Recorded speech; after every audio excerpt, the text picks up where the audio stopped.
Some of you may know that the compact SUV market has exploded, especially in Canada, where it's the #1 segment now. But for some of us, those compact SUVs are just a little too small, which is why I own a 3-row SUV, a Toyota Highlander, and today I'm going to compare it with this. This is the all-new Mazda CX-9. It's bigger, it's bolder, and it's more efficient.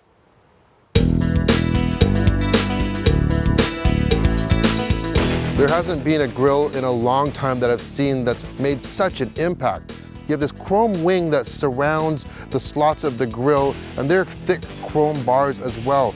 And what happens is that those bars mirror themselves onto those wings, giving it an additional 3-dimensional effect. It really is something to see. Standard on all CX-9s are LED headlights and tail lights. You can really notice the difference in the brightness and the effectiveness of these LEDs in the front, and the rear the same. The advantage of the LEDs, first of all, style. They don't take as much room, so you don't have to have as big of a housing. Less real estate taken up means do more styling. In the rear, the LED tail lights, also for style, but also for safety. They actually come on quicker than a regular bulb. This one is equipped with 18-inch alloy wheels, and you get 18-inch on both the base and the mid-trim, which this is. And if you go up to the GT or the special signature series they have, you get 20-inch wheels.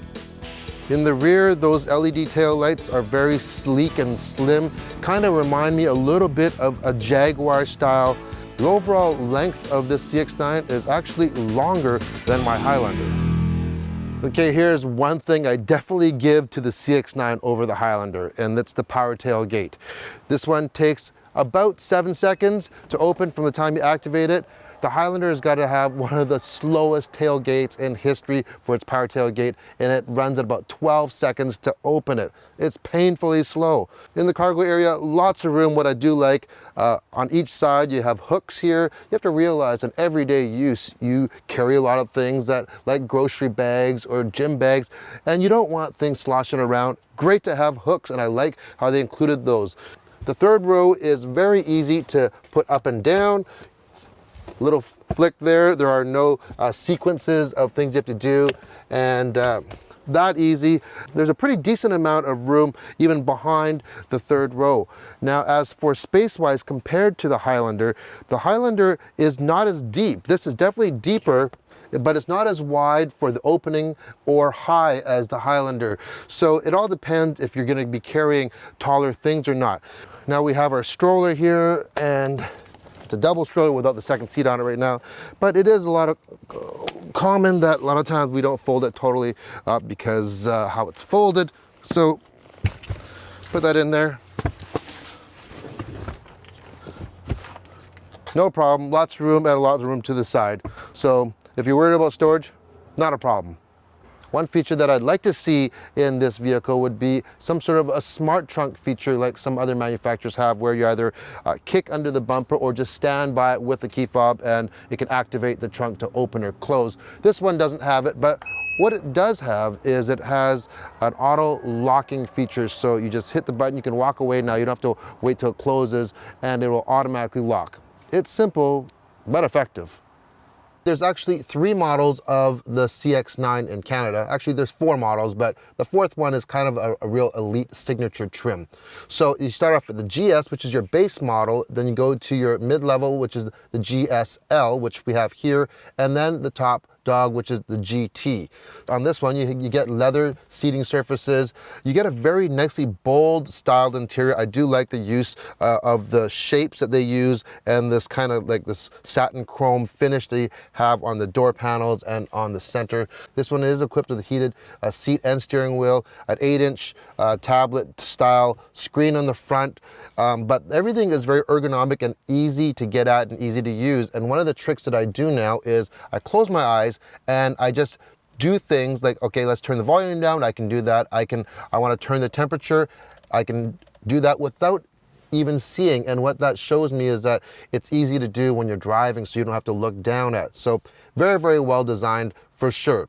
Now for storage area, you have the center area here, which is tiny compared to the Toyota Highlander. The Highlander has a humongous area that you can put a whole knapsack in. You do have ample room on the doors, the side doors, and then the glove box. Another thing compared to the Highlander, this does have the panoramic roof, but it doesn't have the huge panoramic roof the Highlander has. And a couple other things is on this GSL model, which is the middle of the line, you can't get navigation. It is not an option. You have to get into the GT model to get navigation, which wouldn't be a problem if this was equipped with Apple CarPlay or Android Auto, where you could use your own phone to mirror onto your screen. But that's not available yet. As for the second row, I have two car seats back there, rear facing and a front facing. Decent amount of room, not quite as much as the Highlander, but the seats do slide forward and back, which is a huge plus. Here's a big negative that I have, but that might just apply to me. Since I switch cars quite often and these seats go in and out of cars, I really notice which ones are easier to hook up to their latch system for the car seats. These latches are one of the hardest ones to get at. They are folded under the leather, and it's very, very, very hard. And for most people, yeah, you'll do it once and you probably just leave your car seat there. But if you do switch your seats back and forth, it's kind of a pain. Under the hood of this new CX-9 is a 2.5 liter Skyactiv 4-cylinder turbo engine, and it has what it's called a dynamic pressure turbo.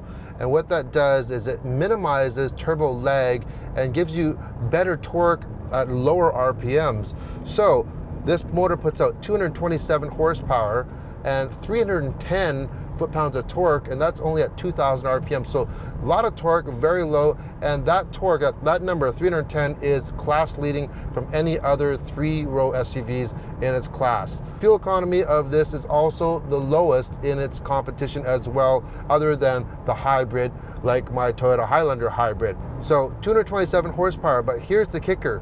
It runs on regular gasoline, and if you put premium in it, guess what? You get more horsepower, 250 horsepower just by putting premium. So for me, I would just put in the regular just because it's a lot cheaper. And this 227 horses feels a lot livelier than you would think. The motor is very light feeling, it's very free revving, and the whole vehicle feels very light. And that's another class leading thing. This is the lightest vehicle in its class. So it's the lightest vehicle, it gets the best fuel economy, and it gets the most torque as well. The ride is extremely smooth and very, very quiet. Let me just shift down here into normal, and it does have a 6-speed automatic transmission. We're on the highway, we're doing 120K, and it is very, very quiet.